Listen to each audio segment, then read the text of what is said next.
ఈనాటి ఈ కార్యక్రమాన్ని విజయవంతం చేసినటువంటి కాంగ్రెస్ పార్టీ మండల నాయకులకు అందరికీ పేరు పేరు నమస్కారం.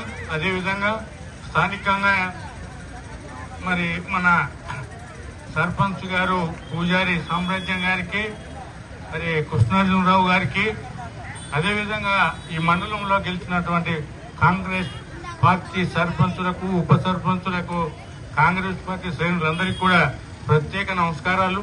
ముఖ్యంగా మిమ్మల్ని అందరినీ కోరేది ఒకటే, మమ్మల్ని ఈరోజు మన ఊరంతా కూడా ఎంతో ఉత్సవంగా ఆనందంగా గెలిపించినటువంటి సంతోషాన్ని మీరు మీ యొక్క ప్రదర్శనలోనే మాకు చూపెట్టారు.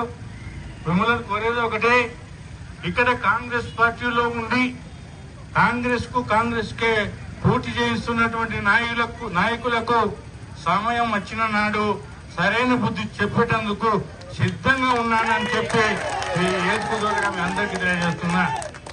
ఈ రోజు ఈ మండలంలో 26 జీపీలు ఉంటే 26కు దాదాపుగా 20 గెలవాలి. మనం అన్ని టీఆర్ఎస్ నుండి వచ్చినటువంటి అభ్యర్థులు, కాంగ్రెస్ అభ్యర్థుల వాళ్ళు మీరే చెప్పండి, టీఆర్ఎస్ నుండి వచ్చినటువంటి అభ్యర్థులు కాంగ్రెస్ వల్ల ఈ వేదిక ద్వారా మిమ్మల్ని అందరిని అడుగుతున్నా.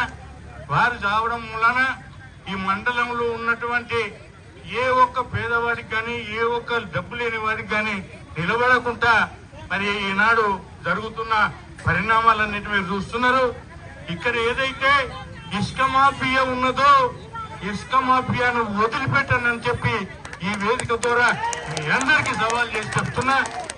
ఇసుక మాఫియా ద్వారానే ఈ రోజు మనం అందరం ఇక్కడ ఓడిపోవడానికి గల కారణాలైనాయి. వాళ్ళంతా బీఆర్ఎస్ నుండి వచ్చి మేము కాంగ్రెస్ వాదులమని చెప్పుకునే తప్పుడు నా కొడుకులను మనం అందరం సమయం వచ్చిన నాడు తప్పనిసరిగా మరి జవాబు చెప్తామని చెప్పుకుని ఈ వేదిక ద్వారా హెచ్చరిస్తున్నా. మరి మనకు ఒకటి బాగా ఆలోచించాలి. మన ఎమ్మెల్యే గారు కాంగ్రెస్ పార్టీలో చేరినంటే మొన్ననే 18 నాడు మన రాష్ట్ర శాసనసభ స్పీకర్ గారు వీరంతా బీఆర్ఎస్ పార్టీలోనే ఉన్నారు తప్ప కాంగ్రెస్ లో లేరు అని చెప్పి తీర్పు ఇవ్వడం కూడా జరిగిందనే విషయాన్ని మనం అందరం గుర్తు చేసుకోవాల్సిన అవసరం ఉంది. ఈ దొంగ బీఆర్ఎస్ పార్టీకి నాయకులందరికీ మనం సరైన టైం ఇచ్చిన నాడు తప్పనిసరిగా జవాబు చెప్పక తప్పదు. అంతేకాదు ఇక్కడ ఉన్నటువంటి కొంతమంది నాయకులు మరి వినాయకుల్లేగా మరి భోజనం చేద్దామనే ఆలోచనతోటి కాంగ్రెస్ పార్టీని పనంగా పెట్టి ఇక్కడ ఉన్నటువంటి నిజమైనటువంటి కాంగ్రెస్ పార్టీ నాయకత్వానికి, కార్యకర్తలకు ఇబ్బంది చేస్తున్న నాయకులకు కూడా సమయం వచ్చిన నాడు తప్పకుండా బుద్ధి చెప్తానని ఈ వేదిక ద్వారా హెచ్చరిస్తున్నా. ఒకటే, ఈరోజు మీరెంతో కష్టపడి మరి ఈరోజు ఇప్పుడు దాదాపుగా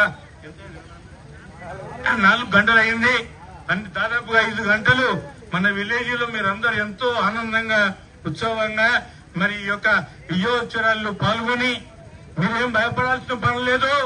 ఇక్కడ ఉన్నటువంటి ఎంపీటీసీలో కానీ జడ్పీటీసీ కానీ ఎవరికి ఇబ్బంది రాదు అనే విషయాన్ని మరోమారు మీ అందరికీ మాట ఇస్తూ మీరు అందరూ కూడా ఇంత గౌరవంగా ఇంత ఆనందంగా చేసినందుకు మరి అదేవిధంగా పెద్దలందరికీ కూడా పేరు పేరున శిరస్సు వంచి నమస్కరిస్తూ సెలవు తీసుకున్నాను.